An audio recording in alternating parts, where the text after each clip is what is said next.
If you had to convey freedom in one symbol, in one motif, in one theme, how would you do so? Would adulthood represent freedom, the ability to make your own decisions? Would it be represented by a car, making it possible for you to go wherever you can on land? Or would it be an open field, where you can continue running in any direction? All of these are totally valid ways to portray freedom. It only makes sense that such a nebulous concept can be seen in a million different manners. That said, there are a number of common ways to demonstrate the idea, and I think my favorite has to be the sky. The sky represents all facets of freedom. It's unbounded, allowing you to go virtually any direction. It's massive, leaving plenty of room for travel. And it's a valid way to get anywhere, allowing you to make your own decisions. It's these concepts that Simoun, a 2006 Yuri anime, accepts in its portrayal of the open air, something which is pivotal to the show's plot and themes. In Simoun, every character is assigned female at birth, before eventually making a pilgrimage to the Spring at 17, a holy land where everyone must decide which gendered body, and thus which gendered role, they will be living in for the rest of their lives. The sole exception to this is the Simoun Sibylla, priestesses turned warriors who are allowed to put off their decision as long as they serve a religious,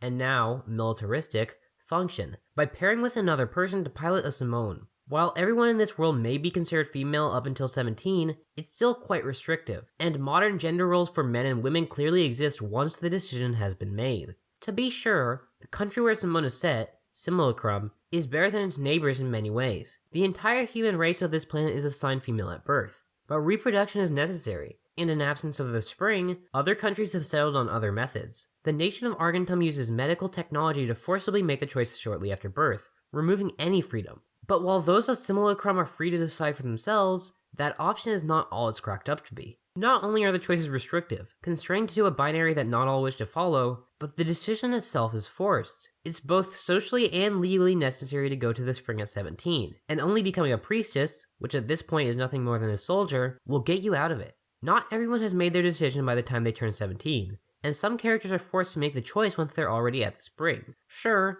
it's better than our world, where that choice is never an option in the first place, not meaningfully, but to the characters, it's no more than an enforced dilemma, one they did not ask for or desire. It's fitting then that the Sibylla, those who fly through the sky, are the ones who are allowed to postpone the choice. As I said, the sky is a supreme representation of freedom. Of course, to obtain that freedom, they have to continue to fight and actively risk their lives, alongside being forced to partner with other girls in an often restrictive environment which is ripe for interpersonal conflict. But that's more than a worthwhile trade-off to most of our leads. After all, they could leave for the spring whenever they like. It's the freedom afforded to them as Sibylla that makes them continue to pilot the Simouns, even if that wouldn't be their first choice. Simoun is easily one of the most overtly feminist anime I've seen, comparable to Revolutionary Girl Utena in that respect. Not only does it comment on gender and sexuality in society, it makes an active attempt to focus on girls and women. The Sibylla are all treated as girls before going to the spring, yes, but the show goes beyond that. Every character in the entire show is voiced by a female voice actress. Certainly, this could seem odd to some,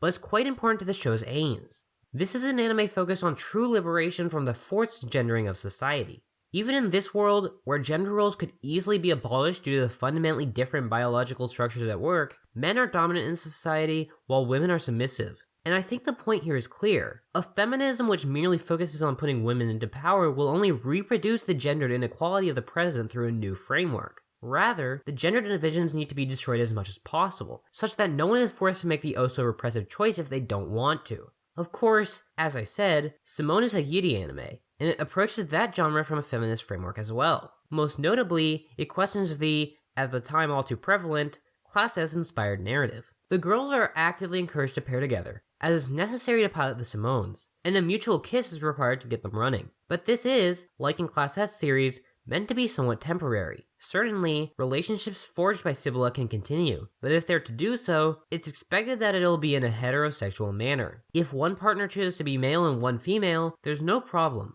but any other arrangement is, if not criminalized, looked upon as unnatural. This is yet another imposed binary upon the characters, one that many of them do not take kindly to. Some characters believe they should decide on one gender for the sake of their beloved, only to later realize that this wasn't the choice they truly wanted to make. Again, there's more freedom here than in our world, but that doesn't mean the world of Simoun is perfect. Rather, the fact that our characters struggle against situations which are far freer than those we live in demonstrates how far we, as actual real people, have to go. Fortunately, the cast is able to reject much of this, in a fittingly ambiguous way. The Sibylla ultimately reject the false freedom of choosing your role. Those who ultimately do go to the spring do so willingly, and truly make lives for themselves, ignoring the binary heterosexual standards which their society encourages, and many actively deny the choice altogether, refusing to go to the spring. Yoon becomes the high priestess, not making the choice, but allowing others to do so if they wish. Demone and Dominura travel to the past, a world where they aren't forced to make the decision. And most importantly, Ire and Neveriel fly into the sky, to who knows where. They go beyond Simulacrum, to a new world. The last we see of them, they're flying through the air, unbound and free, never to be forced to make the choice which plagues this world. They have achieved self-liberation. In many ways, this ending reminds me of a work by Ikuhara. Like in his shows, this does not end with a total shift in social structures, as that's not something one person or even a small group is capable of. We can all carry out our own small revolutions, but large ones require a mass of people. That said, our struggles can empower others, and someday, eventually, cause change. As far as we can see by the end of the series, Simulacrum has not totally shed all of its repressive traits. But with Yoon as the head priestess, the knowledge that living beyond the spring is possible, and the fact that a number of former Sibylla are rejecting their gendered roles, it's clear that someday in the future, things will change for the better. One day, down the line, it's possible that all can use the Simouns, or at least all who want to. The choice that must be made at 17 is a false dilemma. You always have the ability to reject it. And while biology might not be that simple in our world, the point remains clear. We can indeed reject that oppressive choice, gaining true freedom and liberation in the process. We can all fly in that unbounded sky, as long as we put in the effort to get there and work together like the Sibylla. This video and others are made easier because of the patrons you see right now. Special thanks to Yerden and Alice for being $10 patrons. If you'd like to support my videos, please support my Patreon, and consider following me on Twitter or checking out my blog for more content. I hope you enjoy my future videos as well.